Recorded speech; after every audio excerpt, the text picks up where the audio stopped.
Hey, what is going on, everyone? It's me, Mr. Mario, and welcome back to another episode of Mario's Minute. For those who do not know, this here is my second podcast in which I come over and I talk to you all about really whatever the hell I feel like talking to you all about. Sometimes I have a guest on, sometimes I don't, and this here is a solo episode like a lot that we've been doing lately. Don't worry, I do want to get a guest on. I have some ideas for some things I want to talk about, but you know what? The way that we're rolling is just going to be solo for a bit, and whenever we have a guest on, we'll have a guest on. I've talked about this a few times before, but we're still kind of rolling with that. Either way, this is available in two different forms. First of all, it is available in the Mr. Mario 2011 YouTube, Rumble, and Odyssey channels, like an actual video, so you can come on and really give your opinions, talk in the comment section. That's mainly what those ones are for, but there's not too much going on visual-wise. It's really just a visualizer that I think is cool looking in front of my channel art. Secondly, since this is a podcast, though, I do put it up in an audio-only form like an actual podcast. Simply look up Mario's Minute on your favorite podcasting app, host, provider, or platform, and you should hopefully be able to find it. I know it's not available on all of them, but it is available on most of them. I do want to say real quick, too, that was important for me to put out on there, just because one thing that's really annoyed me for years has been, and I'm not even calling out specific creators, because there's so many that do it. It's folks that do podcasts, but there's no audio component. There's no downloadable MP3. There's no feed. There's nothing there. And I'm like, how are you going to call yourself a podcast if you're not putting out an audio-only version? While as I do get it, podcasts has kind of evolved to the point where you do need a video visual for, a lot of the stuff here. I'm not trying to do that on this series here. This is just my chill one. My main one, though, there's a little more visuals going on, and that one's Mod Chat, which is all one word. You can find it in the usual places, like the ones I mentioned already, and that is more talking about things in the world of video game modding and video game console modding. But I will say, most people who listen to Mario's Minute, I'm sure already know about Mod Chat. Either way, I do have several things that I want to talk to you all about here. I was kind of just assembling a little list of some things that I found interesting, funny, cool, whatever it was. And, we're going to start off with something I feel like everything I'm kind of talking about, almost all the topics, they all kind of blend into each other, which is certainly not a bad thing. But the first thing is I wanted to share with you all that I am actually currently recording this on a scroll-free day. And this is something that my girlfriend and we have been doing recently, where it can, and even the date, it doesn't have to be the same day. It can even change depending on circumstances, situations, things like that. But what we have been doing is we have been allocating one single day a week, and you can even do more as well. And I'm kind of including you in this conversation in a way, even though it's one side to hear, because I unfortunately I can't hear what other people are saying in response right now. However, no, I'm bringing this up because if it maybe helps out someone, and this is maybe something you want to try, I would encourage people this, right? A shout out to Liam or Slot One Gamer, because when I had him on here, he was saying for things like, just try. Like, just if you're running into a situation, if you're troubleshooting, if you're trying to figure out something, if you're trying to mod, if you're trying to fix something, just try it. Just try. And that's, I think, a lot of themes that not only I kind of match with there, but even I try to, put here on the channel as well, too. So this is something, if this sounds like a good idea to you, I'd recommend giving it a try. What we've been doing is we've been having one scroll-free day a week, and really the rules we kind of set up on there was, first of all, no social media. So no Twitter, no Blue Sky, no Instagram, no Facebook, no none of that stuff, right? Don't even open up the sites, don't even open up the apps, none of that there. But that also includes other types of social media. So there's many that I have not mentioned on there, but even some of them that could kind of be as, come across as communication platforms, like, for example, Discord. Her and we talked about this because I was trying to I was like, look, I'm not trying to be combative. I'm not trying to skirt the lines here. I more just kind of want to know what the lines are. So Discord was one thing we discussed, and my girlfriend's like, no, that's social media. I'm like, yeah, you're right. That's social media. Even though there's DMs on there, it's not going to hurt me if I'm off of Discord for one day a week. So that's what I've been doing there. But when it comes to any other applications, like, for example, if you communicate with friends, with family members over something like Signal or WhatsApp, don't block off, and this is what we want to do, don't block off your communication to people who just want to communicate with you. If your family, if your friends need to get a hold of you, even if they want to just, talk for a little bit, about memes or whatever it is. That's fine. We're not trying to be antisocial. It's just trying to be less scrolling. So another one was also Reddit. Can't be on Reddit there. And then even with our media consumption, we made some consensus on there as well too. So for example, and hey, look, actually it's funny. I think my girlfriend actually had a little bit more trouble with this than I do, which is kind of ironic because I'm the YouTuber of the two of us. But I said, yeah, we can't watch stuff on YouTube. Like, we can't scroll YouTube. We can't watch stuff on YouTube. And I mean, I'm saying that as someone who produces YouTube content and also loves YouTube. That's going to be a no. But we are able to use local media. So that means DVDs, CDs, Blu-rays, anything that's been downloaded onto a drive or something. And the most we'll go is Plex. Like, that is okay on there. As well as, I would say, if there's, because I mean, the only other streaming service we really readily use, I would say, funny enough, is actually like Amazon Prime. So with that, even we don't use that one as much, but that's fine. But it kind of turns into this thing, and it's good. It turns into this thing of where we get to kind of keep each other accountable. So there's been times where, for example, like I will, right now I'm recording this all at my desktop. And I'll say this, I only opened up social media twice, but it wasn't even to scroll it there. It was because I was actually looking at some news topics where I had the actual link to it, and I just clicked it and I was able to read what it was. It was like something I already saw a few weeks ago, and I'm like, okay, I just needed this to refresh my memory, that's it. But as soon as I was done, closed out of it. So still no scrolling on there. And I know some people might think, oh, I accidentally went to my notifications on Twitter or whatever. It's like, no, you gotta, and it's not like you gotta punish yourself with it. It's like, no, when you catch yourself in the moment, you gotta close out the app, you gotta close out the website, whatever it is. And that's what we've been doing. But it wasn't this time around. It was actually the last time we did this. At one point, we were, we were doing different things around here, and I overheard Steve from Gamers Nexus talking. And I went down and I'm like, hey, we're doing the scroll day, the scroll free day, right? And she's just like, oh, I'm sorry. I didn't mean to. I'm like, I know. I'm not trying to chastise you on that. I was like, no, I know what video you're watching. I like Steve. I like Gamers Nexus. I want to watch that too. I really want to watch it. We just can't watch it today. So that's kind of what we've been doing there. And overall, I'll say this, I think actually, well, before I get into kind of the results of it, I'll say even another thing I did was on my phone, because clearly that's going to be, the primary scrolling device for many people. It's designed for that, smartphones and such. What I ended up doing on there was I'm on Android, and I was able to use a focus mode on there, and I was even able to schedule it. So what focus mode does, if you've never looked into it, if you've never tried it, and it might not be available on all variants there, but if you do have it available, what it does is you can set it on a schedule. So when I pick my day, I pretty much set it from midnight to midnight.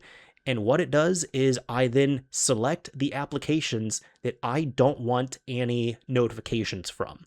And it will silence notifications on those devices on those services and those applications the entire time focus mode is running. You also get a notification at the top that focus mode is enabled. You can also disable it if you need to, but also if you scroll through the applications like your app drawer and such, those applications are frosted out.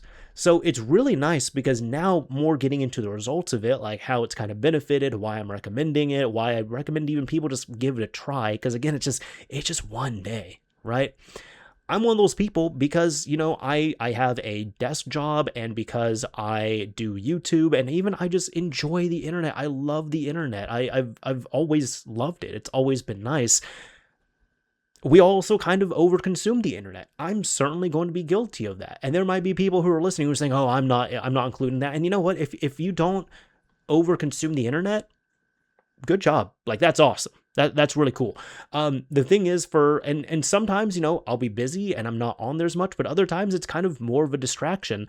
And it's not like this is just a sudden thing. There's so much research. There's so much information we have about this. And even if you don't have it, there's just people where you can see there's especially folks with kids or folks who are around kids.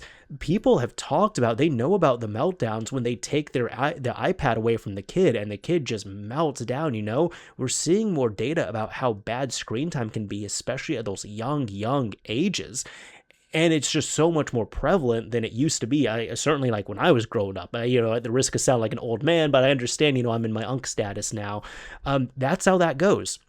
So to kind of reclaim some of that brain space, that's just kind of the stuff we've been doing. And I've even noticed that when I do that throughout the week, I'm kind of just scrolling less. I'm looking for less stuff. But even so, even on my scroll free days, on these days, like today in particular, I've noticed I've become incredibly targeted with my use. On my phone, for example, really the only thing I can use my phone for, occasionally, if I have to look up a recipe or if I'm interested in a news article, I can look that up, because that's not, to me, that's not scrolling. It's not like I'm going on Reddit, but if there's like something I hear about, like let's say, one of the topics of this video, I'll look it up on Google or whatever search engine I'm going to use. I might find a few articles. I'll actually read the articles. And I go out of my way to be like, look, I don't want to, ingest a feed. I don't want to see what comments are saying about it. I just want to consume the actual information itself. And I want to actually read it. And even if I'm not doing that, typically the only use I have for my phone on those days is for communication. So unless I have to tell someone something right then and there, or if somebody messages me, maybe 2 or 3 people message me and I message them back, I look at my phone and I'm like, well, I mean, there's no more notifications here, and I don't really feel like reaching out to anyone right now, and I've replied to the people I need to. So I guess I'll just put it back in my pocket because there's nothing for me to do on here. And depending on it too, it can certainly take a lot of effort and restraint. Because I'll tell you this, it sounds easy, and it should be easy, but that's a key word. It should be easy. And I guarantee that there's going to be people who listen to this, who try it, and seriously, this kind of fun challenge, just try to challenge yourself. You're going to kind of notice like, oh wow, I reach for my phone a lot more often than I do. I check these sites, these services, these apps a lot more often than I do. I feel antsy. I feel kind of strange not doing this.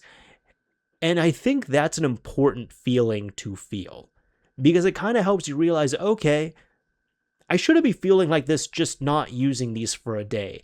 And then I see it as a positive impact, because at least for me, I'm speaking from my experience, that's kind of bled into my other days as well too, where there's generally just less usage overall, and I'm kind of going back to being more targeted with my applications, with what I'm looking for.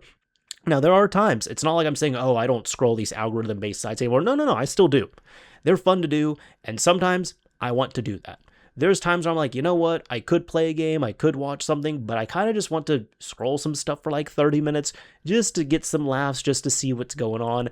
And that's okay, but even then, it's like even my scrolling is becoming targeted. I'm like, okay, I'm going to do this, I'm going to do this here. And even like the night before, like last night, for example, I was up late and I said, you know what, I have this much time left for my free, restriction-free internet usage. What am I going to do?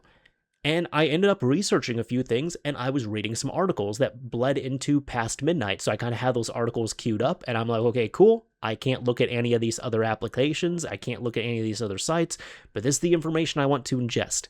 And it's been pretty great. Now, a part of that as well, too, has even been the media that I've consumed. And by the way, for kind of, some streaming stuff and everything, so like, YouTube is not counting in our household, at least. Twitch streams, those aren't counting. But I did say that music streaming can count. And even my girlfriend was kind of iffy on that. And I'm like, dude, it's a whole separate application. Like we utilize the YouTube ecosystem in our household here. And I'm like, you don't even need to go to youtube.com to listen to your music. You have a separate app for it. You have YouTube Music. You can just go on there. And generally you're loading up a playlist, an album, something that the artist built. You're not like scrolling social feeds on there. So no, it's not like we have to be Puritans about this. You can still stream music. That's okay. But since, online video is so prolific, that's where we're saying we're going to pause the online video. We're not going to, consume that stuff. It's really just going to be like, what we physically have, what we have downloaded, what's available on Plex. And it's been pretty good with that. Now, I've even been with going back to this, I had to reach over and grab this. I've been using my PSP a lot more often, and I was actually really excited about all this as well too, because not only thanks to the Arc 5 custom firmware coming out about a month before it came out, like officially, like a final build came out, and still worked on, still getting developed, but finalized as in like non-beta build. There was a release candidate, so since then I've been toying around with it, and I've actually just been using it more and more and kind of messing around with it. And the PSP is always a system I come back to because I can pretty confidently say it is my all-time favorite handheld. I know people are going to cite other handhelds. People are going to say, well, the Vita is better because you can also unlock the PSP, and I'm like, you're not wrong. But there's just something so nice about the PSP itself, It's kind of the feeling of, I'm not sure if people knew about this, but like when growing up, I knew people, young and older, who were doing stuff like this. Despite the newer systems being out, the newer handhelds like the Game Boy Advance, the DS, the DS Lite, the DSi, even going into the 3DS, there were people who were going back to their old systems, who were going to the Game Boy Color, or even wanting to get a Game Boy DMG, just because they liked, even the simplification and going back to something like that. Even though the newer hardware was technically better at every level, there's people who just kind of want to go back to that old stuff. Plus, the biggest thing I'm going to tell you all with the PSP, it is so easily pocketable. It is so easily pocketable, especially compared to the Vita. Like the Vita, I don't really feel comfortable pocketing that thing. I have two Vitas, and I have nice plush cases for them and all that stuff. But also because they're kind of bigger and because the analog sticks really stick out of there, they're not all too easy to pocket. And I've even really trumped my PSP usage here, even compared to the Switch 2. Now, the Switch was a big system, underpowered, but big system, and still fun to play, and I could still manage to pocket it. I usually had to, disconnect the Joy-Con to do that, of course, but the Switch 2, no, that thing is just big. It's just big. It's nice. I like the Switch 2, but for something I can just pocket, that I could just throw in a bag, that I can put, in like a center console somewhere, like if, I'm going from place to place in my car or something, the PSP still reigns king for me. And I still absolutely love, the game selection, the content, and even the new stuff that we're getting on there. But the reason why I'm talking about this love note for the PSP is because this has also really helped me with my scroll-free days as well too, or my anti-scrolling days, whatever you want to call them. Even to the point where there was even a friend of mine, a healthcare professional, that I was bringing this up to. Like, I showed her my PSP and I said, yeah, I've started bringing this thing around recently. Like, I was waiting for you. And when I was waiting, instead of, being on my phone and scrolling, I said, you know what, I'm going to play some Grand Theft Auto. And playing 5 minutes of Grand Theft Auto was a lot better. We're at the point now, but okay, before I jump to that here, I will say her reaction, she thought it was awesome. She thought it was great. And probably her favorite thing she heard, I told her, I can't even really easily connect to internet on this thing. Now, granted, a little bit of a plug for Arc 5, and I guess Arc 4 technically, you can connect to a wider array of networks now if you have that custom firmware installed, thanks to the built-in WPA2 PSP plugin that's built in there. However, even with that, I still run into issues with connecting to networks, less so than I did before, mind you. I can connect at my house, but I don't really want to on an older device like this, and it's slower and all that. And I'm like, you know what? Before this, for years, I kept my PSPs offline. I had no issue with it. I'm going to continue to do that for the most part. So I told her that, yeah, I can't even really get online with this thing. I have the online switch set to off almost all the time here, so everything is self-contained. And she thought that was super cool. Like, she loved that. But the reason why I'm also kind of, I've been passionate about this is because we're starting to see a rollback on this, which is really funny. And granted, this is more within what I'm seeing within my algorithm and such, but I'm seeing more people get Switches or even Switch 2s or Vitas or 3DSs, DSs, PSPs. I'm seeing more people overall get these devices, get these game systems as anti-scrolling devices. So people are going and they're saying, yeah, I'm going to buy a brand new Switch 2 and get a few games because I'm going to kind of force myself, but I would be more motivated, and it's probably going to be better for my brain and healthier if I'm sitting and playing 30 minutes of video games versus scrolling TikTok for 30 minutes or Twitter or Discord or a mix of all of them there. which I agree with. Now, it's really funny because I grew up during the era where it wasn't as bad, but it was kind of the tail end of video games will rot your brain. I kind of more had the family where it was like, yeah, we do see the benefits of video games. You can play them, but you kind of got to play them in moderation. We don't want you to play them all too much, but they can sharpen your brain. They can be good. And that was kind of my parents' philosophy with video games. Now, when it comes down to all of it here, I'm seeing overall that just using these powerful rectangles in our pockets, just going onto all these same sites, these services, and getting these algorithms blasted into our eardrums and our eyes and all that stuff, just with content that is meant to rile us up, meant to keep us on there, meant to manipulate our emotions in some way to continue to still use these services because every little bit is going to count for them there. We're now at a point where I wholeheartedly believe that for the most part, playing video games is going to be healthier than scrolling. Growing up, I never thought it would be like that. But if it's like that, I'm like, well, it's kind of disappointing we're at that state. But if it's something that's going to force me to play more games, I mean, that's cool. Plus, with everybody like that, everybody has a device. I see more and more Switches out and all that stuff.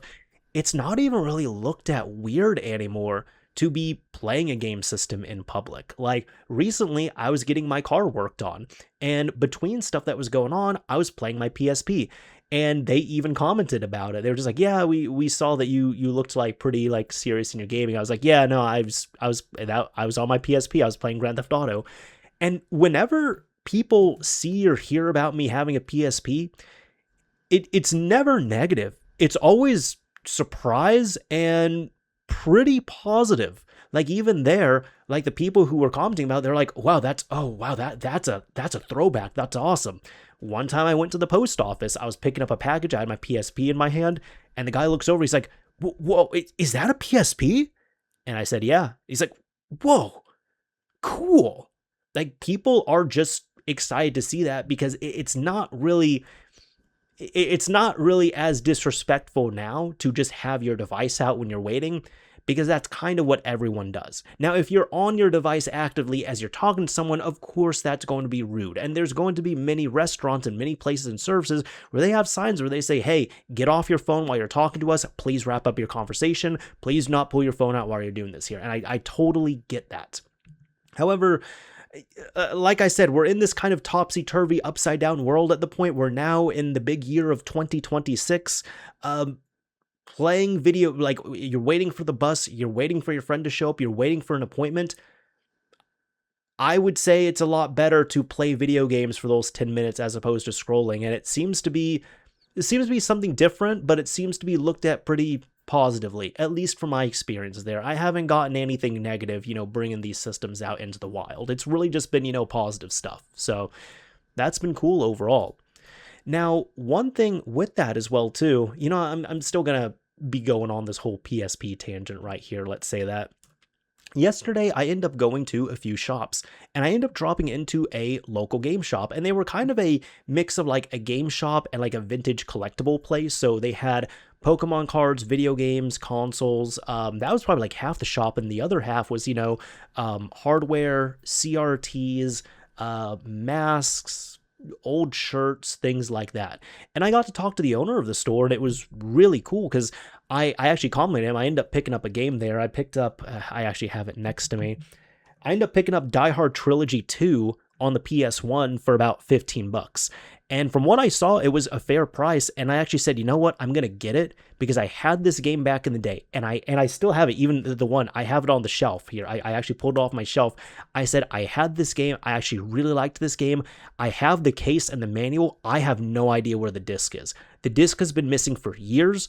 I've kept it around because I figured eventually I'd find it. I have not found the disc for this game. So I'm going to get it. And then I actually looked into getting a disc-only version. And when I looked it up, I was like, it's kind of the same price. It's like nearly the same price as getting a complete in-box version here. So I'd rather just spend the extra $2 and support the guy locally here and get a complete version. And if I want to, I can sell my, my case and my cover art for, my old version I had growing up, which I might do. So I'm bringing this up because, I was looking at the game systems, I was looking at all this. I was very surprised at many of the prices for two reasons. The first reason was not only the price going up on so many games and hardware and consoles and things like that, that definitely surprised me. But the other thing was this guy actually very respectably ended up pricing out a lot of his items. Like I was seeing, for example, he had like a Game Boy Pocket for $55. Great condition. I almost got it, but I decided not to because I'm like, honestly, I'm not going to use it. If I get it, I'm not going to use it. He had a Game Boy Advance for, I think, $65, which was very good for a game shop with a Game Boy Advance. I was surprised with that because typically I'd be seeing them for maybe around $100 or so. That's kind of where they seem to be average on that. And then I ended up talking to him and I actually told him, I complimented this, and he told me, yeah, I kind of just, I priced them kind of what I see. I feel like I priced them fairly. And he told me that the other day he had a kid come in and buy a PSP from him. I don't remember which model. I think it was either a 2000 or a 3000, but he bought a PSP from him because he was selling it for $100. And the kid told him he couldn't find it for that price anywhere else. There was another game shop he was going to, and if they had PSPs in stock, they were $160. And the most offensive thing I heard was there was another shop that had PSPs in stock for $200, but they were selling them for that much because they were modded. And I'm just like, no, okay, that it's a software, and my philosophy, real quick, I'll say on it, if it's a software only mod like that, it really doesn't raise the value on this. I'm going to give a few of my opinions on this, right? But especially for the PSP, and look, I know it's a little bit ironic, Mr. Mario's saying this, the dude who makes really long, detailed tutorials and all that, because I made a PSP tutorial for Arc 5, setting it up if you have a stock system. Like, if you went to this shop, you bought that stock system, you came home, you turned on my video, it's a 42-minute video. I know that less people watched it because it's that long, but I'm also the person, I made the video that long because I put a lot of detail in there, and it's not simply just modding a PSP. I go into a ton of information, how to utilize it, breaking things down, showing file structure, showing where things go. So it's pretty much all in one video as opposed to split across like 8 different videos. And that seemed to do well on my channel for the audience and all that. Like, I've been happy with that format. It seems like people have enjoyed it. And there's people who just don't want to watch that. And I'm like, that's totally fine. I'm not forcing y'all to watch it. You can watch someone else. That is totally fine. But for the actual modding portion itself, you're literally just extracting some zip files and copying and pasting folders onto the PSP storage. And then you run them. Even if you don't really know what you're doing, you could just go and find, in this case, you can go to the Faster Arc GitHub, read up on some stuff, and within 5 minutes, you could be running permanent custom firmware on your PSP. So I was saying, like, no, that is BS right there. Like, no, it's a, first of all, it's a free mod. Secondly, it's software only. And third, it's like, it takes 30 seconds, it takes 1 minute, it takes 2 minutes to actually modify the PSP. There's no way doing that little bit of work is going to increase the price so substantially on there. And he did agree with me on that. And even my opinion on that overall, typically for those systems, now I understand also kind of the dirty thing about it too. A lot of times people try to overprice those systems that are pre-modded because they put a lot of pirated games on there.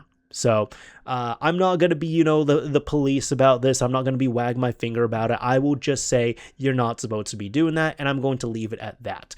But when there's people who try to up their price on there, like if they're trying to sell me a system, they're trying to say, yeah, it has all these 200 games. I'll be like, dude, I don't care. It's data that you downloaded online. Those are games you just downloaded online. You don't own them. You don't, like, there's no physical games here. The data is worthless. It's not even like a prototype or any of that stuff. So no, it doesn't, like, it's not going to add, I'm not going to pay an extra $50, $100, $200 just because you know how to use ROM sites and because you know how to torrent some stuff and copy and paste a few files. If anything, I would rather you pull out the micro SD card and just sell it to me plain, because I kind of want to set that stuff up on my own. And that's usually how I feel about it as well too.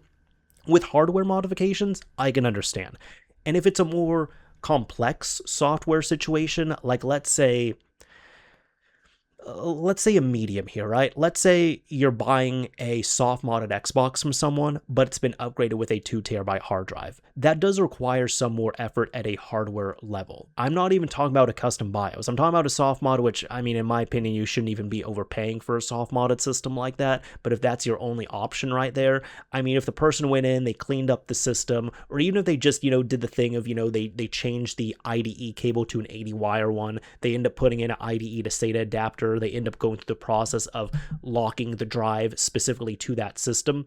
I understand that there's going to be more complexities there, so that would be worth an extra cost to a point. However, when it comes to something like a bad update Xbox 360, or a custom firmware PSP, or even a custom firmware PS3, no, in my opinion, those software mods do not increase the value of the system alone right there, just because it's going to be modded, because those ones, you can just do it yourself. It's easy enough. You got a USB drive, you got some storage, you got a USB cable, whatever it is, you can just do it on your own. Plus, I will say as well, too, I'm sure there's going to be people listening who can sympathize with this. I'm one of those people.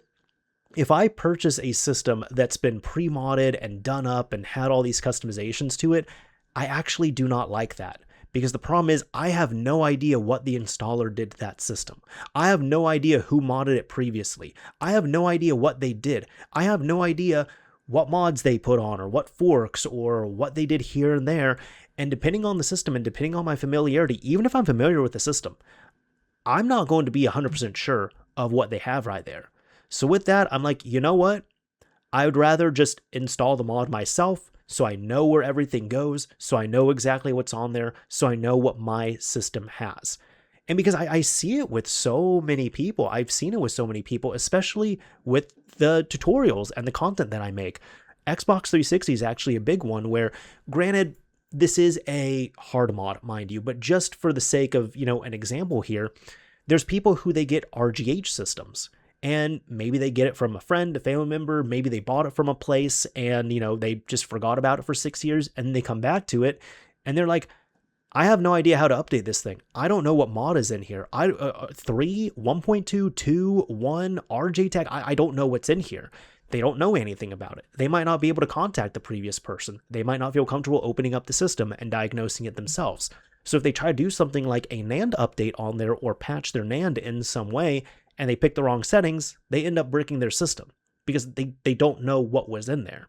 Now, for those hardware revisions, I definitely think that if you're buying it pre-done or something like that, you do need the information of what has been set up on there, on what has been done. You need to keep that somewhere safe. Just assume you're not going to be able to contact who did this before. And usually even the systems I get that are pre-modded, it's usually something I'm confident I can work around, or it's something that I'm digging for specifically. For example, years ago when jailbreaking PS3s was harder, I was able to find a jailbroken PS3 locally, and it was a very good price, shockingly good. But that one I didn't mind because pretty much the person said, yeah, it has this custom firmware on it and it's already banned. And I'm like, okay, and I know my way around a PS3. I'm like, cool, I can just get this and I'm just going to honestly wipe the system and put in more up-to-date firmware on it. And from there, I can work around it. That one's fine. I'm not saying, but especially because the price ended up reflecting it. It's not like they charged a massive premium because it was jailbroken. If anything, they actually, in my opinion, they sold it for a little too less, which is why I was going after it. But it's also like, well, this is the price that you're asking for, so I'm going to give you the price that you're asking for if that's it. So yeah, that's been, I don't know, my opinion, my little rant, whatever it is, about those pre-modded systems there and how stupid some of the prices of PSPs are. And I'll tell you, man, I'm happy to see the resurgence of PSP. I'm happy to see it become, more popular again, more sought after, because I think it's an awesome system. I'm not sitting here trying to gatekeep it or anything. If I was, I wouldn't make videos about it. I wouldn't be promoting it. I wouldn't be talking about it, But I will say that the prices did surprise me on there, and it kind of seems to be a demand thing overall. I went to a game shop a few weeks ago, and I saw, I think, a PSP 3000 for $200, and I was shocked. And I'm like, okay, I know this game shop, and I know they really don't overprice their items. They put prices on pretty fairly, so, man, if that's it, then okay. I still remember even years ago, I was able to import a ton of PSPs from Japan for really cheap per PSP. And they've gone up in price, whether you're importing them or whether you're actually going to Japan and walking the streets and finding PSPs there. You might be able to get a cheap PSP that's broken, that's untested, that's labeled as junk, that might barely work. That's the thing. And even then, the prices on those, even when you were in Japan, looking at it inside of a shop right there, the prices are higher than you would expect if you look at PSP prices like 5 or 10 years ago. So I guess I'll say that there. That's been my opinion on it. Now on to the next thing, actually onto another modding thing. And this is something that ended up surprising me here a bit. But over here on the left, I'm pulling this up here. At least I'm not even on camera, but off camera, off microphone, I guess you can say. Years ago, I ended up getting a Kindle. I ended up getting a Kindle Paperwhite 4. I believe that's what it is. And I'm one of those people, like, I'm going to admit to y'all, I like reading. I do. I like reading, and I like reading books, and I really like books. I just don't do it as often as I frankly should. So that was actually one thing I was really looking forward to as well, too. Even going back to, the anti-scrolling or the scroll-free days, I was really excited because a day or two before we were doing it for the first time, I ended up buying a few ebooks. And I was really excited to read them, and I actually had to wait, force myself to wait, because I'm like, no, I should save this for my scroll-free day. So therefore, I can actually read something I have offline there. Now, one thing I've been kind of sort of wanting to do was jailbreak my Kindle. And this is all to say, I don't think I'm going to get into Kindle jailbreaking content. So for anybody who is requesting that, I don't think that's going to happen. It's simply because I have one Kindle. It's in my hand right now. I have one Kindle. This thing is 8 years old. It's more than enough for me. It has 8 gigabytes of storage on it. I've put on pretty much every book I could think of that I would want on this. And I still have tons of storage on here. 8 gigabytes is a lot if you're talking about ebooks. 8 gigabytes is a ton of storage. And I know that they have more storage available on newer ones as well. Plus, the thing is, I got this, and I'll say I ended up getting it years ago as kind of just a little bit of a tester, of a motivator, just to see how I would like it. I was starting to see more of the benefits of, not only I did miss reading, but I was also just starting to see more of the benefits of using e-readers and e-ink. Because I'll tell you this, when I first saw these Kindles, when I saw e-readers, that's what they are. When I first started seeing ebook readers and e-readers get popular, I thought they were dumb. I was always thinking, why would you just get a book? Just get a book. These things are expensive. They're $100, $150, something like that. And you're not going to own the actual content on there. And it's so nice to just pick up a book and actually read a book. Just buy the book, borrow the book, whatever you're going to do. Just get a book. That was always my logic on it, right? Then I end up getting a Kindle, and man, I will tell you, I still love books. I still buy them. I will still read them, but man, the Kindle is so convenient. You can pocket this thing. You're not just limited to one book. You can have virtually unlimited books on here, especially because of the services on there. You don't even have to use, the Kindle services. You can go through Libby. You can go through, I think there's Overdrive and some other, but Libby is the big one. You just need access to a library card. And from there, you can make an account on Libby and connect it to your local library, which you can get a card for free.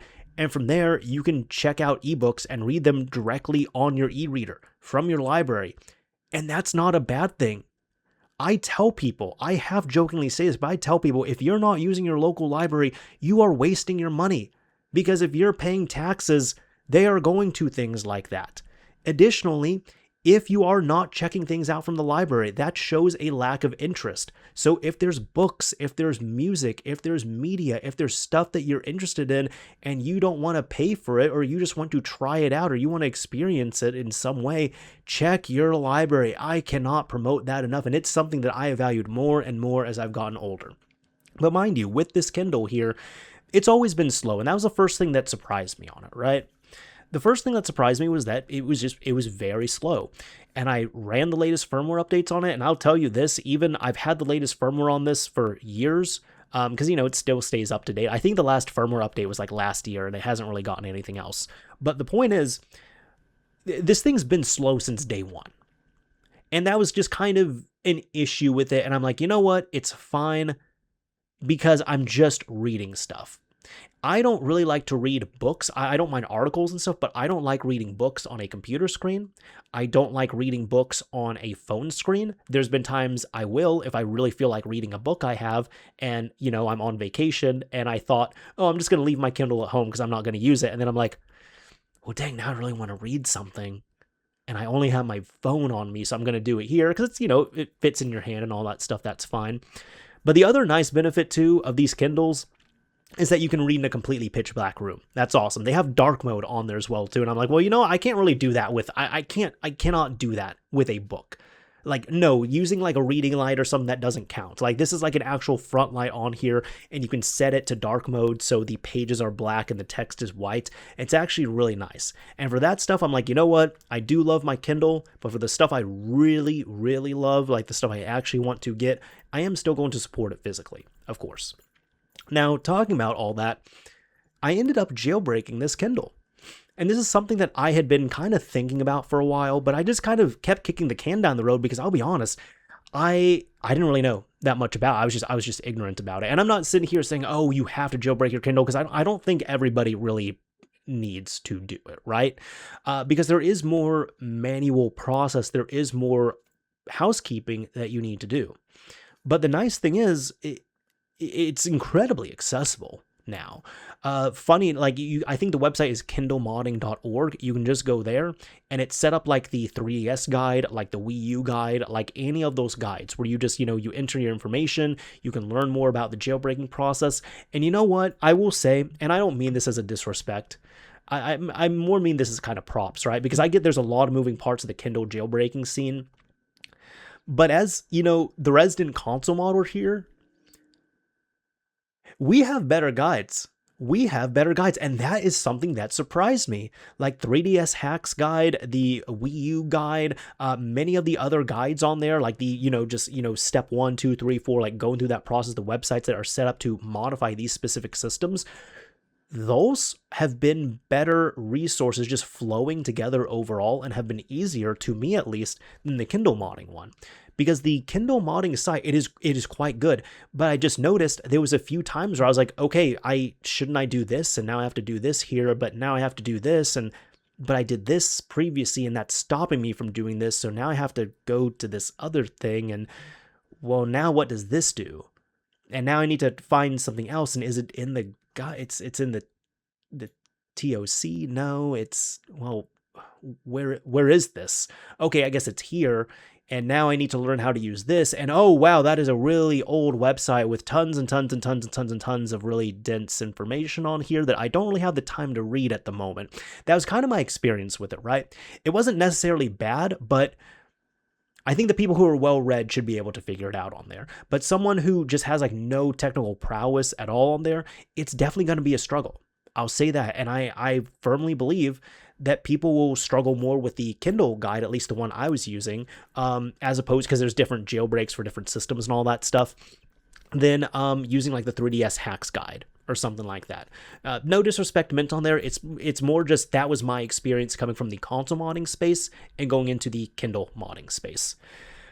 But the main process of this, because the first thing that people think of like if they're thinking like jailbreaking Kindle is like, okay, well, what is the point of jailbreaking a Kindle? Is it just like what, like free books or something, or what? To which I say no, because you can already do that on a completely stock, unmodified, completely certified, your account is on there, up to date, fully updated Kindle. You don't need any sort of mods for that. You can use Calibre, you install it on a desktop or a laptop or whatever it is, and from there, you add your books on there, your DRM-free books, and then you can transfer them over to your Kindle, and then you disconnect it. Some of them you're going to have to convert, because, for example, one thing that was annoying that I learned, which I did not know, was that the Kindle does not natively support EPUB format. So if you have any ebooks that are in EPUB, you are going to have to convert those. Now, For these books, these are books that I do own. Like I have DRM-free copies of them and such. And I even go as far, and this is something I've really done from the beginning, even books that I do officially purchase that have DRM on them, I end up backing them up by removing the DRM. I keep DRM-free copies available, and those are the ones that I'll have on hand. Now, typically, I was doing like a mix of the both, where I would have, the official stuff I got through like the Kindle service on there, and then I would take that and I'd, have a backup on my computer. I wasn't reading that. I was reading the official one because, it's tied to my account and all that stuff, and that was fine. But that was one downside. So the main reason you'd want to jailbreak, it's not for free books. There's libraries, there's services for that. And even if you just want to go in, I'm not advocating for it. Very clearly not advocating. I'm just saying that. But if you just want to get a Kindle and say, I'm going to pirate everything, you don't have to mod it at all to do that. There's nothing to modify right there. However, the main benefit is being able to sideload different applications. And I am a novice in this, right? I will say this, but my setup on here was mainly just to disable the OTA update so I can keep my jailbreak, and to install Core Reader. That's K-O Reader, all one word. Now, Core Reader is not for the faint of heart initially. It is very manual. You have to set up most of it, like your settings, and dial them in and all that. You have to really, do it yourself. Like even just little stuff, like, like your lock screen when your Kindle goes into sleep mode. The default sleep mode on there looks quite ugly. It has like a little message on there that just says sleeping. So you have to put on your own images there, and you have to put them in a certain folder, and you have to point to that folder, and you have to configure it in a certain way. So what I'm saying is a lot of these customizations you have to do from scratch, which is a downside. The upside is a lot of these customizations you get to do from scratch. And I say that because Core Reader is really great. Once you finally have it set up to your liking, the reading functionality is faster, it's better, there's much less ghosting. There, like, virtually no ghosting now at this point, which is really nice. And you can tweak so many little details. You can tweak the fonts, the weights, the contrast. You can do a better job tweaking your front screen, or, your backlight, or whatever you want to do on there. You can customize so many little bits. And so for an accessibility level and for a customization level, it is absolutely incredible. Now, I would say the major downside to Core Reader, and this is not necessarily a Core Reader issue, it's more just kind of how it works in the ecosystem and such, and this is what did surprise me. If you have any books that have already been sideloaded on there through, Calibre or something, you can still read those just fine. And it also allows you to have access to more formats. So for example, your EPUB books, you no longer have to convert them over. You can just put them into a folder, and you're going to have to, set up your folder a certain way, because even through the process, just the way that Calibre had been putting my books on by default for years, it just didn't look very good, and it wasn't as easily navigatable, to me at least, through Core Reader. So I did, on my own accord, I did decide to delete the books that I had, and then I put them back on. But the main downside of this is that you cannot use Core Reader for everything. For your books that are copied manually to the Kindle that are DRM free, those ones you can read through Core Reader. Anything through the Kindle service that you've purchased, you cannot load those up. Anything through Libby, for example, which is what I mentioned, you cannot load those ones up on here. You cannot load them through Core Reader. You have to read them through the default Kindle application, which, if anybody's wondering, like, okay, how is it like running a jailbroken Kindle? Pretty similar to like a jailbroken iPhone. You still boot up the system. Like, you boot it up, you're still running the Kindle firmware, you're still running the same OS, you're still running all of that, except once it's jailbroken, it's designed in a certain way so that it will load the jailbreak during the boot up sequence on there. And then across your library of books, you're going to have, a couple odd looking books. One of them is called Jailbroken, which is pretty self-explanatory. The other one is called Qual, which is the Kindle Unified Application Loader, which is where you go in, you open up Qual, and then you can open up, your applications such as Core Reader through there. So that's what it is. You kind of use that still as a springboard, but you're not wiping out the actual operating system. It's still going to run the same. The firmware, it's still going to run mostly the same on there. So that's kind of the experience on that. Now with that, it does give me a little bit more of a push to actually still, own my media. So like with those books that I was getting, the downside is I cannot read them directly through like the Kindle, I can't read them directly through Core Reader on there. But the way you have to do that is you have to, and there's many great guides that show how to do this, right? This is going to be the time where I'm just like, yeah, just, you can just look it up. You can do a few Google searches because I don't really plan on covering this directly on here.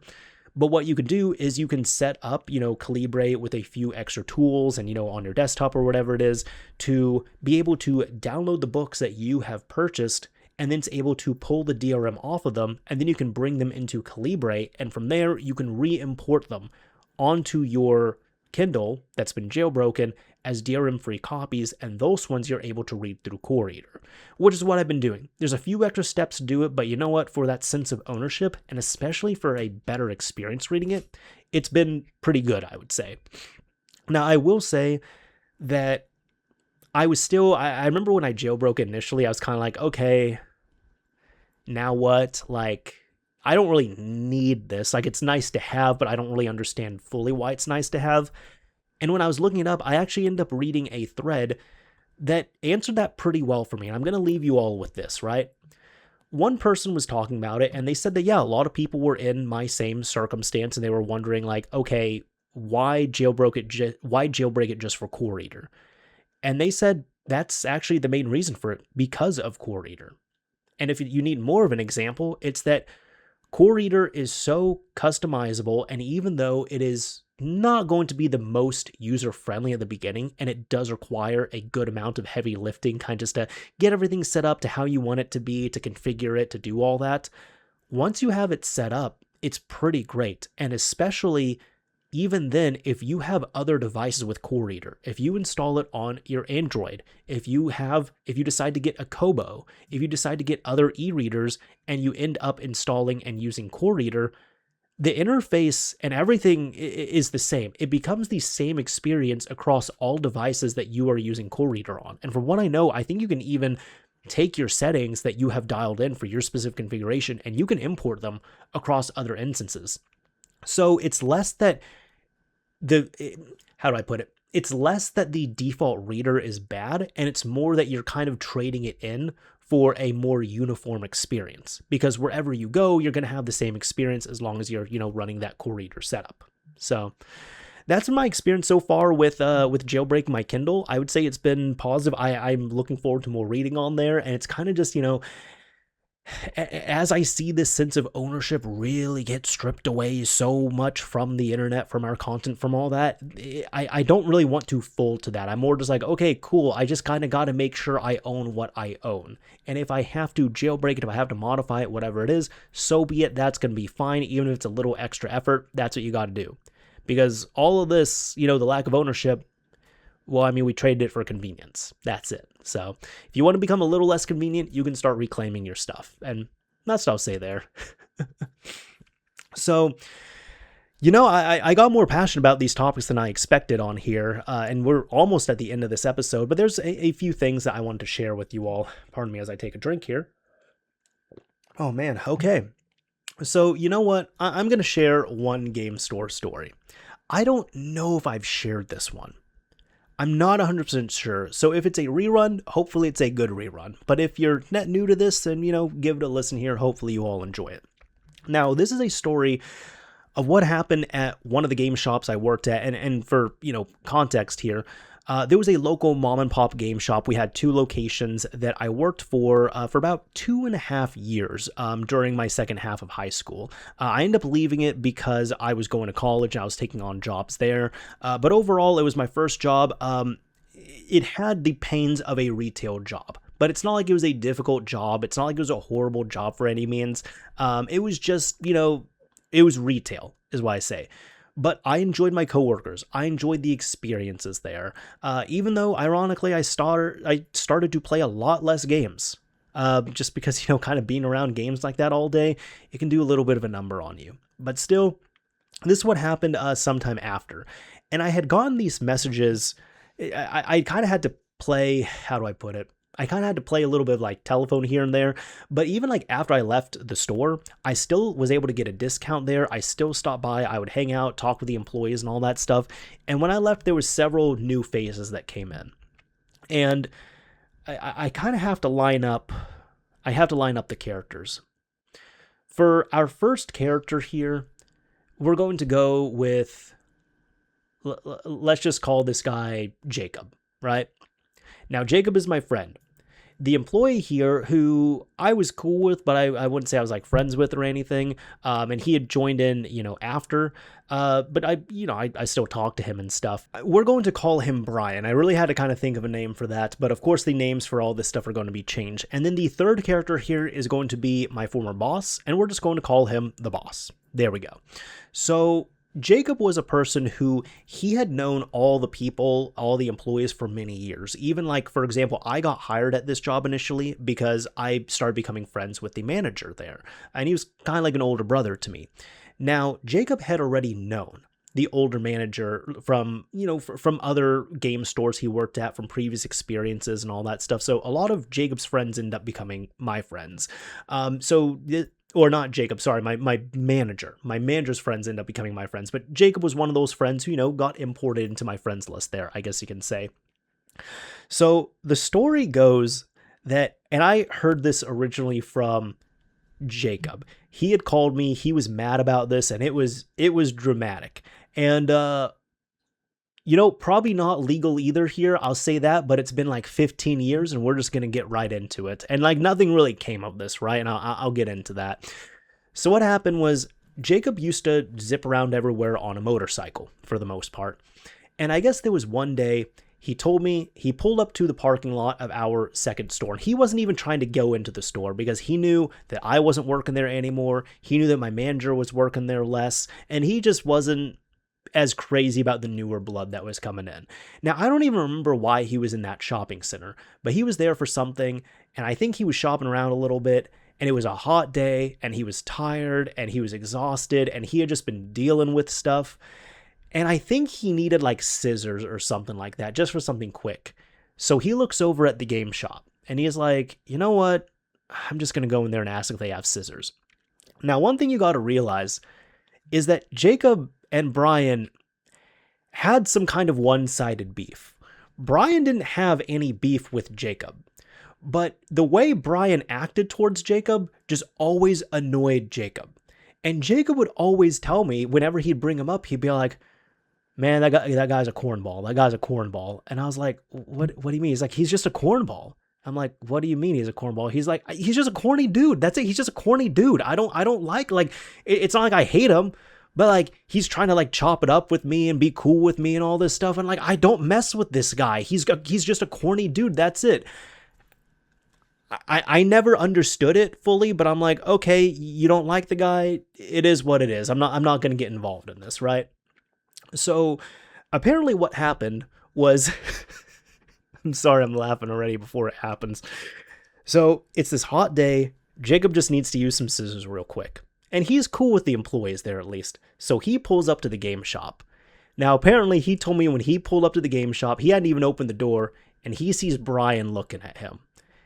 And Jacob is just thinking, I do not want to deal with this guy today. So Jacob walks in there, and to lay it out for you, when you first open the main doors as you're coming through, you're going to see our counters straight ahead. And if you look to the left, you were going to see like Xbox 360, Xbox, I think GameCube games there as well too, and also our retro stuff, which at the time was like Nintendo, Super Nintendo, Sega Genesis, things like that, like in the cases there. And if you look on the right, we had just many lanes and shelves of primarily DVDs, and then after that it got into like PS1 and PS2, but we just had stacks of DVDs, right? You look to your right, you immediately see DVDs, is what I'm saying. And one thing you got to realize too is that Jacob is also a tall, strong dude. Brian, how do I put it? He was kind of like that strong fat build, you know what I'm talking about? Where it's like those guys who are like big and it's like, you definitely need to watch where you eat and lose some weight, but you can also tell you're strong. And he was kind of a shorter guy. He was kind of a shorter guy. So what ended up happening was Jacob comes through. He didn't even say anything right off the rip. He didn't say anything. And Brian sees Jacob. Brian apparently pulls out from behind the counter and starts going up to Jacob, and he puts his dukes up. Like, he's putting up his left fist, his right fist, and he's like kind of like pretending to like box this guy, right? I don't know what it was. Jacob just snapped that day. He was not having it. So when Brian comes up to him, Jacob grabbed Brian and just shoved him into the DVDs. And it was like 1 or 2 stacks of DVDs end up falling down. Now, there was this one other girl who was working, who I was cool with her, and she's just in disbelief by what she saw. And my boss is in the back. And Jacob already knew that he messed up. And Jacob was just like, hey, he tells the girl, he's like, hey, please tell the boss I'm sorry. And he just goes out. And apparently what I know, because I had to like piece several viewpoints of this story together. Apparently what happened was right after Jacob ended up leaving, Brian got up and he was pissed off. He was livid because of course the dude got thrown into a stack of DVDs. And then the girl is still just like shell-shocked by it. The boss heard what was going on. He came out and he asked what was going on. And Brian ended up saying, I'm sorry, I keep mixing up the names. It said, I changed the names of all these people. So it's like in my head, it is burned a certain way. And I have to like, in real time change and manipulate this here. Either way, what happened was Brian, he gets up, he's mad. The boss comes out. He asks what's going on. They described what happened. And, Jacob was still going out to his motorcycle. So Brian was seeing red. He was about to leave. Like, he started walking towards the door. And my boss is like, no, Brian, don't go after him. And Brian's like, no, I'm going to go after him. He starts taking more steps. And my boss then got serious and he yelled. And he's like, Brian, no, you are not leaving this store. If you step out of the store, you are going to be liable. Like, you can legally get in trouble. And so he stopped. And, to Brian's credit, actually, apparently I had heard, like, within 30 minutes after he cooled down, he actually told the boss later on, he's like, you know what? Thank you for telling me that, because I was really angry in the moment. I wasn't thinking. I was pissed off that you stopped me, but I'm happy that you stopped me. Apparently, yeah, from everything that happened with that, Jacob didn't get in trouble or anything because, he was a friend of the store. But, I'd heard this story from Jacob. I think I heard it from my boss. I probably heard it from, other people as well, too. It's been many years, so I don't have it all pieced together. But I remember at one point, I ended up calling my boss, like, we're talking about our former boss. And he kind of said, he's like, you're good friends with Jacob, aren't you? I'm like, yeah. He's like, huh? Yeah, you're friends with him. Can you do me a favor? And I said, yeah. And I'm like, can you just tell Jacob he can't come to the store anymore? And I'm like, sure, I can pass that on to him. So I think like right after that call, I end up messaging Jacob and I was like, hey, the boss said you can't come to the store anymore. Jacob ends up calling me. He's trying to call me and stuff. And I'm like, hey, I cannot talk right now. If this is about the issue, you got to talk to him about this. You got to talk to the boss. And apparently my boss was a very non-confrontational dude. Like, he would have other people talk for him. He would have other people do things for him. He would have other people send messages and receive messages and all that for him. He was not the confrontational type at all. So that's why he ended up doing what he did. And that upset Jacob even more because Jacob had known my boss for several years longer than he knew me. And it got to the point, he pretty much said, I think they end up finally communicating with each other. And he pretty much told me, look, I wasn't really mad at him. Like, I know I messed up. Like, I knew as soon as I picked up Brian, I knew I was going to be banned from the store. I knew I wasn't going to be welcome there. I knew that. But what I'm upset about is that he has my number. The boss has my number. He could have talked to me. He could have called me. But instead, he went through you. And you weren't even in there to begin with. So he ended up using you as a pawn to tell me when he could have and should have just told me directly. And I'm like, you know what? That's fair. I get that. I don't think he was indefinitely banned from the store. And I'm talking about Jacob. Like, I'm sure he was in the store sometimes after that. But occasionally, like for a while, we were still referencing Brian with the DVDs. And we were having a bit of a laugh about that there. Does it really excuse what Jacob did? No, I'm not saying like he did a good thing. It was certainly a bad thing. It was unexpected. But what I'm saying is, if you're not like completely cool with someone like that, you might not want to step to them putting your dukes up, because you might not expect what's going to happen, because I can certainly tell you Brian did not expect to be getting a face full of DVDs that day. Now, the last thing I really want to talk about here is the games I've been playing. So I'm going to go through these real quick because, it's been over an hour for this episode here. The first game I've been playing has been Halo Campaign Evolved. That's it. That is the remake of the first Halo game. I'm going to be honest with you all. It's fine. It's okay. I'm playing it on PS5, the standard PS5. I don't even have a PS5 Pro because I haven't really felt the need to get one there. However, there's frame rate drops in there, and I'm like, this game shouldn't be having frame rate drops. You could also tell it's unfinished because there's many times where, especially near the end of the game, where it's getting a lot more populated and crowded and there's a lot more action, there's just straight up animations that aren't showing on screen. And I'm like, the game's definitely been patched a few times. I'm making sure I'm not outdated on this as I'm playing it here, but these animations should not be dropping. And the thing I've noticed is, I guess with kind of the art style and the way they change things on there, the daytime daylight missions and all that, I'm not crazy about them. I think the game, funny enough, kind of shines really well in the darkest moments. Like, for example, going through 343 Guilty Spark or the library, those levels, those were really cool aesthetically to play through. But the other ones, not as crazy about. I felt like the game was easier overall, except for the hunters. They end up making those ones harder, which I didn't even know this. Apparently, like, I didn't know it until I knew it. Apparently, there was a big tirade about this on Twitter because there's people who were saying, yeah, to kill the hunters, you need to shoot off their back plate, and then you can get to their fleshy spot there. And there was people who were saying, yeah, duh, you could always do that. And there's people who were like, no, this was changed. Which, as someone who has this kind of burned into memory from the first Halo, I'm like, yeah, that is a change, and I'm going to be honest, that is a very annoying change. I think that was a dumb change, but it is what it is. It's cool being able to play a Halo game on a PlayStation system, like, completely legitimately. That's why I got it. I think it's dumb, though, that I'm playing it locally. I'm not even playing co-op. I'm playing it solo.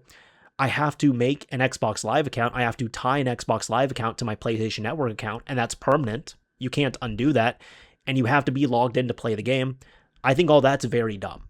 I think it's incredibly dumb. And overall, the game itself it's okay. Like, it's okay. And I love Halo. Don't get me wrong. And especially the first game, I love it.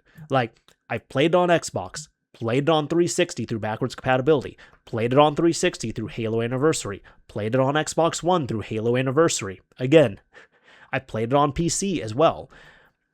And I'm one of those people. I like Halo Anniversary. When people were complaining about Anniversary, I was like, why? This is usually what it came down to, right?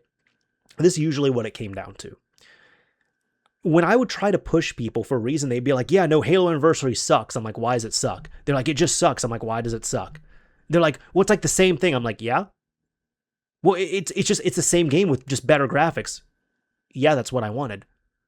Well, they could have done so much more. Like, they just made literally the same game with better graphics. I'm like, yeah, that's what I wanted. Like, you're trying to tell me something bad, but I'm not hearing anything bad in it. It's your tone is bad, but the content is not bad, so that's why I'm confused. And funny enough, I personally believe that people just wanted any reason to hate on 343 Studios at the time. I think that's what it was. That was my opinion. Am I saying Halo Anniversary is perfect? Absolutely not. But what I'm saying is that is a type of remake that a lot more people are liking now. Or remaster, I guess. There's people who they don't like how, especially shooters, how if there's a remake, they end up playing and operating and acting differently because they have the original base game committed to memory. They have that in their muscle memory. And I get that. I understand it, which is why I'm like, yeah, I don't mind just playing it's the same game just with upgraded graphics, and I'm fine with that. Dude, I'm in the modding scene. We have texture packs. That's like that's what that is. I'm fine with it. But so far, Campaign Evolved, it's okay. I think Halo Anniversary was a better remake or remaster, I guess you can say, but I just think Campaign Evolved was very unneeded, and it needed more polish. That's my opinion on there. It's okay. The other games I'm playing, though, that I've been more excited about, actually, one of them is a complete mod, experience mod overall. It is called Scene in Liberty City, from the same folks that end up making Sindako Chronicles. Now, for those who do not know, this is on the good old PSP. This uses the base game of Grand Theft Auto Liberty City Stories, and it puts a whole new campaign inside of it. It's a separate ISO once it's, modified and all that stuff, right? But Sindako Chronicles, that was one I was working through. I need to get back to it. It was a whole other, brand new, fictional story around one of the characters in there. I can't remember his name, but, about the Sindakos, I guess you can say. But Scene in Liberty City, this one ended up piquing my interest because Scene in Liberty City is quite literally Grand Theft Auto 3 taking place in 1998. And what I mean by that is they took the missions, the structure, the characters, the voice acting, all that stuff from Grand Theft Auto 3, and they injected it into Grand Theft Auto Liberty City Stories. So when you see characters such as Maria, such as Salvatore, such as Tony Cipriani in there, they are using their 1998 models, but the same story is from the 2001 version of the game that came out. Now, Salvatore looks the same, but Maria, Azuka, Tony, they all look quite different on there. Even the cutscenes, the way they are, displayed, formatted, and presented, it's in the same style as Grand Theft Auto Liberty City Stories. It is one of the most impressive overhaul mods I have ever played. It is so cool, especially because there's even some missions on there that are net new, that are really fun. There's new voice acting in there as well, which I'm not 100% sure about that voice acting on there. If it was, if some of the new lines and all that, what I'm saying is I feel like they did AI voices on there. And I'm like, you know what? As long as it's disclosed, that's fine. In this, that's okay, because it's not like it was a whole slop thing. No, this is an incredibly impressive mod on this. It's really cool. So Scene in Liberty City has been awesome, especially because it's really just Grand Theft Auto 3 on PSP. It feels like if they ported Grand Theft Auto 3 to PSP and worked around the PSP's limitations, that would be it. And I foresee, you know what? I wouldn't be surprised if at this rate we get a RE3 PSP port, if that hasn't already been done. So Scene in Liberty City has been awesome. And another game that I've been playing on the PSP has been, funny enough, Peggle. It's casual, it's fun, it's really enjoyable on there. Plus, with all these games as well too, I've also been able to overclock my PSP, so I've been using a PSP 2000. I've thanked him so many times for this, but a big shout out and thank you to Devin, otherwise known as Paranoid Coder, a friend of the show on here, who he actually gifted me this PSP 2000. It is the only PSP 2000 I have. I still use this thing regularly. This is the thing I keep in my pocket. This is the thing I've used in many of my PSP guides and videos as well too. So that's been cool, but I've been able to run it at the highest overclock on here, and man, that has been a fun experience. Playing the Grand Theft Auto games, there's very little slowdown. I could just take a fast car and just be driving max speed across the map, and it's smooth. It's nice. I actually let one of my friends try it, and he was like, man, it feels like the PS2 versions. Because even if you clock it up to 333, you still have that lag. You still have that slowdown. But there's so much less slowdown. It's much more stable if you're able to actually fully overclock it, which I'm able to on this system. Additionally, this is an issue of just not optimizing it. Peggle really benefits from that too.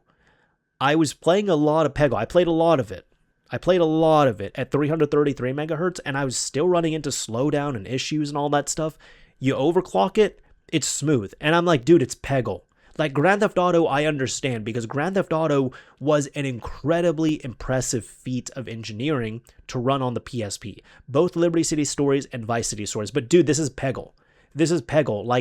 I shouldn't even have to overclock it to the allowed overclock standard of 333 on the PSP. Like, it should just be running at default speed, 222 megahertz, and it should just be smooth. And it's not. Why is it smooth? This is Peggle. It's a Flash game. It's a browser game.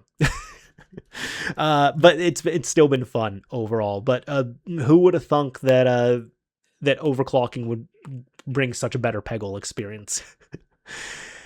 Man, either way, that is about it for this episode here of Mario's Minute. I hope you all enjoyed listening, hanging out, watching if you're on any of the video upload sites as well too. And if you've never made it to the end of this episode here, what I like to do is I like to pick a keyword or a key phrase. And if you use that keyword or key phrase in a comment on the video upload, I'll know that you made it to the end of this episode. Now for this here, you know what? I'm going to reuse this. I'm not reusing the, how do I put it? I'm not going to be reusing the actual keyword because I haven't used this before, but I did talk about it a few minutes ago. Let's use the term anniversary, because here's the thing. I would be curious do you have a upcoming big anniversary that's being celebrated? Are you a fan of anniversaries? Do you just like to keep your anniversaries low key? But also, Halo anniversary, what's your thoughts on it if you have that? Am I like the only person? Am I like one of the only like 3 people in the world who actually likes Halo anniversary? Were there people who hated it and they came to like it later on? Do people still hate it? I don't know. I'd be curious about that. You use the keyword anniversary in the comments and let's have a conversation about some anniversaries. Either way, that is about it for this episode of Mario's Minute. If you enjoyed it, a like would absolutely be appreciated. If you didn't like it, a dislike is fine as well too. And as I always say, this is Mr. Mario signing off. Thank you all for listening and watching, everyone. And until next month.